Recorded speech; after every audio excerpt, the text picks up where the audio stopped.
Salut chers fidèles abonnés de la chaîne, cliquez pour gagner, j'espère que vous allez tous bien. Dans cette vidéo, nous allons parler de 4 projets qui peuvent ou qui doivent un jour être listés sur Binance. Sincèrement, je dis, ce n'est pas un conseil d'investissement, s'il vous plaît. C'est mes analyses propres. Tant pis, après c'est à vous de prendre la décision qui vous semble adéquate. 4 projets. Dans ces 4 projets, il y a 2 projets qui sont consolidés et il y a aussi 2 mémés coins qui semblent être consolidés. Oui, vous allez découvrir tous ces 4 crypto-monnaies au cours de cette vidéo. Alors, si vous n'êtes pas encore un fidèle abonné, abonnez-vous rapidement pour être informé de toutes les informations dans notre écosystème de la crypto-monnaie.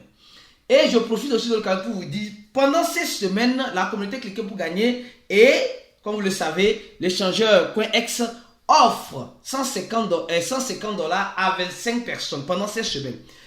Il suffit de faire quoi? De créer ton compte sur CoinEx avec le lien de Cliquez pour gagner, qui est le deuxième dans la description de la vidéo. Faire une transaction de dépôt ou de retrait et là tu es déjà éligible. Courez, prenez votre place rapidement pour gagner aussi. Alors, d'abord, on va commencer par parler de la toute première crypto-monnaie. Oui, le premier mémé coin qui peut être listé sur Binance et qui n'est pas listé sur Binance et qui doit être listé sur Binance. Le premier mémé coin, c'est le mémé coin Baby Doge. Oui, vous allez me dire, Aristide, il y a quoi? Yo, les gars, le mémé coin Baby Doge peut être listé un jour sur Binance.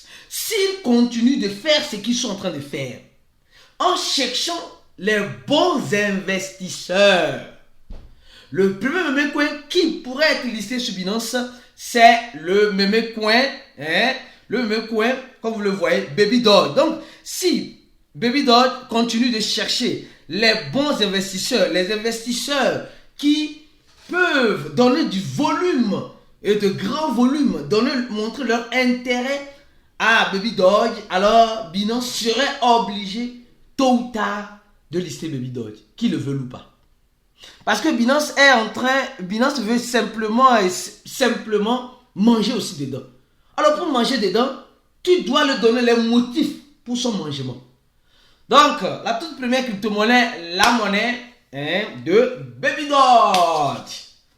Alors la deuxième crypto-monnaie qui doit être listée sur Binance, qui est un projet consolidé, mais qui est en train d'être oublié, qui est en train d'être classé aux oubliettes. C'est le projet Arriva. Voilà, le projet Arriva, effectivement, le projet Arriva doit être, voilà, qu'est-ce que j'écris? Arriva, voilà. Le projet Arriva doit être un projet qui doit être aussi listé sur Binance. Parce que c'est un projet consolidé, c'est un projet où dans tout leur processus de paiement, ils introduisent, en plus de leur monnaie et un stablecoin, le USDT, ils introduisent aussi le BNB ou le BUSD. Et c'est un projet certes qui a assez de difficultés après avoir souffert 2 attaques hackers, après plein de choses, mais le projet ne veut pas se laisser aller. Il ne veut pas se laisser aller. Ils sont toujours en train d'innover. Ce qui a cassé les pieds de même de ce projet, c'est le Covid. Oui, soyez sincères. C'est cette maladie-là qui est venue détruire le tourisme. Nous savons que ce projet est basé sur l'aspect touristique. Et c'est ça qui est venu en quelque sorte. Et après, les gens ne voyageaient plus. Voilà, les projets qui sont dans l'écosystème touristique, les gens n'ont plus donné trop d'intérêt à cela. Donc, pour le moment, les 2 projets, c'est le projet Baby Doge et le projet Arriva qui doivent être listés sur Binance. Qui doivent, parce que elles valorisent aussi d'une façon indirectement aussi Binance. Mais Binance ne voit pas son intérêt de les lister pour le moment. Alors, avant de donner les 2 restants mémé coins qui doivent être listés sur la blockchain Binance, je tiens à vous dire une chose. Vous voulez vous former dans l'écosystème de la crypto-monnaie, vous voulez avoir le support tout complet, le paquet complet, remplissez ce formulaire en description de la vidéo, le premier lien en description de la vidéo. Alors, aujourd'hui, on nous fait savoir une fois de plus que les hackers ont utilisé une faille de vulnérabilité sur le wallet Atomic Wallet. On a déjà écouté parler de cela, d'accord? Mais, selon certaines informations, semblerait-il que c'est les développeurs eux-mêmes qui ont utilisé cette faille-là, cette vulnérabilité-là. Selon certaines informations, qui ont utilisé cette vulnérabilité pour voler les développeurs entre Asp d'Atomic Wallet. Ça, c'est des rumeurs. Pour le moment, je ne saurais vous le dire. Mais tout ce que je peux vous dire, c'est que les utilisateurs ont apostat sont actifs, ont various redes connectadas. On dit les utilisateurs ont connecté leur actif ou leur wallet à des applications décentralisées, des projets DeFi. C'est ce qui a causé cela. C'est ce qui a causé cela. Donc aujourd'hui, on n'a plus besoin d'avoir ta clé privée pour te voler. On a besoin juste que tu te connectes avec le mauvais lien. Et tu seras volé. Vous voyez comment les choses évoluent. Donc, les gars, sécurisons nos crypto-monnaies. Ceux qui veulent apprendre, savoir comment sécuriser les crypto-monnaies, le premier lien en description de la vidéo serait la bienvenue pour vous aider à comprendre, à savoir comment vous pouvez toutefois sécuriser vos crypto-monnaies. Toutefois, en minimisant bien sûr le risque, c'est-à-dire que même tu peux être dans le groupe VIP, mais si tu ne prends pas en considération ce qu'on dit dans le groupe, tu ne suis pas le groupe, mon frère, ma soeur, ça revient à la case de départ. C'est très important. Donc les gars, c'est très important de sécuriser nos crypto-monnaies pour éviter de faire la tontine aux hackers ou à l'arnaqueur. Deuxième information rapide, les gars, vous êtes en train de voir que les frais de transaction ont commencé par chuter un peu sur Ethereum pour ceux qui ont l'habitude d'utiliser. Pourquoi? Parce qu'aujourd'hui, Ethereum, c'est la blockchain chouchou des investisseurs des mémés. Or, nous sommes en train de voir que la saison des mémés coins est en train de se terminer. Les mémés coins qui s'est créé de tout azimut, qui s'est créé un peu de partout, est en train de se terminer. Donc, les validateurs d'Ethereum vont arrêter de manger un peu, en quelque sorte, mais vont toujours manger parce qu'ils vont toujours revenir. C'est des personnes qui reviennent toujours sur leur lieu de crime. Ils vont toujours chercher leur mangement dans cette affaire-là. Ils vont toujours chercher. Et c'est en ce sens-là que pour valoriser la blockchain Ethereum, ils vont créer des mémés coins dans la blockchain Ethereum afin de payer les frais de transaction, achat-vente sur les DApp. D'accord? Donc, les gars, la saison des mémés coins est en train de terminer. Une autre information rapide, les gars. Ethereum, une fois de plus, pourquoi toujours Ethereum? Vous savez,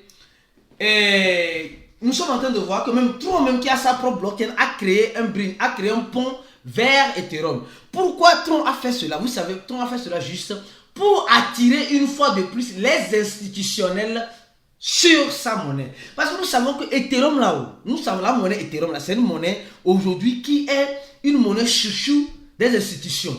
Parce que ils peuvent gagner en cette monnaie-là en faisant quoi? En faisant le staking. Donc, ce n'est plus le proof of work. Donc, c'est le proof of stake. Donc, et comme il disait la dernière fois dans le chat voice, pour ceux qui sont VIP, il disait simplement que ne soyez pas surpris un jour si vous voyez une banque commencer par donner les rentabilités sur l'argent que tu as déposé en Ethereum. C'est des choses qui peuvent être toutefois possibles. Donc, Tron est en train de comprendre que sa blockchain n'est pas trop chouchou des investisseurs, des grands investisseurs. Donc, il veut attirer ces investisseurs-là vers eux, vers la monnaie Tron, en ce sens-là, en créant un parallèle, un pont de Tron sur Ethereum. Donc, c'est ce qui a été fait et ce qui a fait pousser un peu la monnaie Tron. Donc, nous avons vu que dans notre écosystème de la crypto-monnaie, et nous voyons toujours que c'est du business. C'est du business, mon frère, ma soeur. Si tu veux gagner là, il faut savoir rentrer et savoir sortir. Sur ces stratégies-là, sur ces genres d'analyse que nous faisons sur ces chaînes, si tu n'as pas encore, même pause, peut-être tu as oublié de donner un j'aime à la vidéo. Tu as donné le j'aime? Merci pour le j'aime de la vidéo. Si tu n'es pas encore abonné, abonne-toi rapidement parce que ici, sur ces chaînes, c'est du lourd qu'on apporte toujours dans l'écosystème de la crypto-monnaie. Alors, et une autre information rapidement, les gars. Voilà, on nous dit que l'une des grandes banques, JP Morgan, utilise la blockchain, une blockchain pour faire des transactions en dollars 24 heures sur 24, 16 jours sur 7 avec certaines banques indiennes. Donc ça veut dire simplement que JP Morgan, l'une des grandes banques américaines, déjà utilise la technologie blockchain. pour envoyer des dollars. Mais quel blockchain ils utilisent? On n'a pas donné le nom. Après, ils viennent dire, ah, c'est la blockchain de Ripple parce que nous sommes en partenariat avec Ripple, parce que Ripple. Et on va dire, aïe, j'ai raté le Ripple. Aïe. Les gars, quand ces grandes banques commencent par vouloir tester ces genres de trucs de transactions avec certains blockchains, ils vont peut-être essayer sur plusieurs blockchains. Ils vont voir là où ils seront plus sécurisés, là où ils auront plus, c'est pas moi, ils auront plus le support si besoin y est. C'est ce genre de blockchain qu'ils vont utiliser. Donc, ça veut dire que les banques ont commencé par faire ce genre de transactions. Alors, on va maintenant parler des deux restants crypto-monnaies qui peuvent ou qui doivent un jour être listés sur la blockchain de Binance, sur l'échangeur Binance.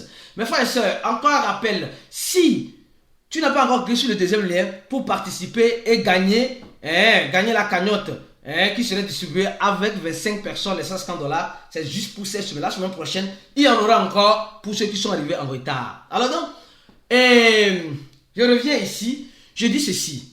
Vous voyez, Binance est en train de lister des crypto-monnaies. Nous avons vu Binance a listé PP et Floku Unu récemment. Et on a été choqué, étonné que Binance liste PP. PP est sorti récemment. On ne sait pas qui sont derrière PP. Alors les deux autres crypto-monnaies que Binance doit lister, l'un des mêmes coins, voilà, on va dire c'est l'un des mêmes coins que Binance doit lister, c'est le même coin Elon. Elon, oui, Dog Elon Musk, les gars. Dog Elon Musk, c'est un même coin qui semble être oublié, qui semble être mis aux oubliettes, mais c'est le même coin que Binance avait déjà l'intention de lister. Elle a abandonné le listing, mais elle continue de donner de façon indirecte. Les gens sont en train de se décourager, les gens sont en train de dire c'est fini, c'est scamé. Nous sommes en train de voir pendant un an comment cette courbe-là est devenue. Nous sommes en train de voir tout cela et clairement, on s'est dit c'est fini, c'est mort, oui. C'est ce que souvent Binance a l'intention de nous faire croire que c'est mort, c'est fini, il n'y a plus rien. Et un beau jour, la surprise, pof. Vous allez dire si je savais. Les gars, en crypto-monnaie, il faut rester aux aguets. Il faut être toujours au garde-à-vous. Il faut avoir les yeux, il faut dormir les deux yeux ouverts. Dormir les deux yeux ouverts en crypto-monnaie. Sinon, tu fermes les yeux vraiment pour dormir. Quand tu vas te réveiller là, ça serait déjà trop tard. C'est parti déjà trop loin. Donc, la troisième crypto-monnaie que Binance peut toutefois lister et qui doit peut-être lister, c'est là le même coin, Dog Elon Musk. Alors donc, quand on parle de Dog Elon Musk, nous tous nous connaissons ce projet. C'est l'un des vieux mêmes coins aussi qui a l'effigie de Elon Musk et aussi du Dogecoin. Donc, ils ont fait un parallèle, voilà, ils ont créé un pont, une monnaie spécialement pour ça. Mais Elon Musk, en quelque sorte, n'a jamais retweeté cette monnaie-là. Jamais. Parce que je sache, je crois bien, il n'a jamais tweeté. Mais cela ne veut pas dire qu'il ne voit pas. Peut-être un beau jour, Elon Musk va commencer par faire chose sur ça. Et vous allez voir, ça va décoller. Ça, je dis tous ces monnaies que je suis en train de donner, les gars, ce n'est pas un conseil d'investissement. À vous de faire vos propres analyses. Je peux toutefois me tromper, comme j'ai l'habitude de me tromper ici. Alors donc, à vous de faire vos analyses et penser. Alors, la quatrième crypto-monnaie Aristide, les gens se disent, c'est quoi encore Aristide? La quatrième crypto-monnaie, les gars, avant de parler de la quatrième crypto-monnaie, ceux qui veulent se former, une fois de plus, le premier lien en dessous de la vidéo, nous vous donnons le support nécessaire dans l'écosystème de la crypto-monnaie. La formation est très importante et abonnez-vous à la chaîne. Alors, la quatrième crypto-monnaie qui fait bruit, qui réserve des surprises, c'est la monnaie Breeze, qui doit un jour être listée sur Binance. Qui doit, parce que eux, c'est pas clair. C'est pas clair. La quatrième crypto-monnaie, c'est la monnaie Breeze. Ce n'est pas clair. Vous savez pourquoi je dis ce n'est pas clair? Ce n'est pas clair parce que c'est clair. C'est clair en quel sens? Au sens où les choses sont claires comme de l'eau de roche. Nous sommes en train de voir le projet Breeze qui est en train, en quelque sorte, d'avoir des investissements stratégiques. Quand on parle d'investissement stratégique, ça veut dire simplement que c'est des investissements où le projet investit pour avoir un retour. Bien sûr, ils ont aussi un mécanisme de burn agressif, mais qui ne dit pas encore son nom. Ils ont plusieurs choses, mais ils développent juste. Les gens disent, mais pourquoi? La dernière fois, ceux qui sont dans le groupe VIP, on a fait un chat voice, on a beaucoup parlé de cela. Pourquoi ils ne veulent pas? Parce qu'ils ont leur propre blockchain et ils sont aussi dans la blockchain Binance Smart Chain. Pourquoi ils ne développent pas leur propre blockchain? Les gars, vous savez, il faut commencer par Et quand un enfant naît là, il commence par faire 4 pattes. Ils sont en train de faire 4 pattes. Parce que le listing de leur propre blockchain peut leur coûter très cher, peut-être par rapport à un listing du token. Donc, ils sont en train de valoriser. Quand vous allez dans leur... Allons-y ici, vous allez voir. La blockchain Binance... non, ah merde, ça va faire venir. Vous allez voir qu'ils font beaucoup de beurre. Ils font beaucoup de beurre. Beaucoup de beurre. Vous voyez, chaque heure, il y a... Non, oui, on ne voit pas la quantité ici. Mais chaque heure, ils font beaucoup de beurre. Et cela, peut-être, pourra un jour, qui sait, attirer l'attention de Binance. Parce que quand Binance a listé Floku, ils ont dit bonne chance à Floku. Bientôt, ils ont fait un tweet, mais après, c'est comme s'ils ont supprimé. Donc, les gars, gardez les yeux grands ouverts sur ces 4 projets-là que je viens de citer. D'accord? Si tu es resté jusqu'à la fin de cette vidéo, mon frère, et tu n'as pas donné un j'aime à la vidéo, c'est l'ingratitude. Ce n'est pas bon. Tu es ingrat. Mais si tu veux montrer que tu n'es pas ingrat, donne un j'aime à la vidéo. Si ta vidéo t'a aidé. Et merci à tous les abonnés de la chaîne. Restez focus sur ces chaînes et nous allons vous apporter de temps en temps des informations comme ceci. À la prochaine vidéo et on se dit ciao.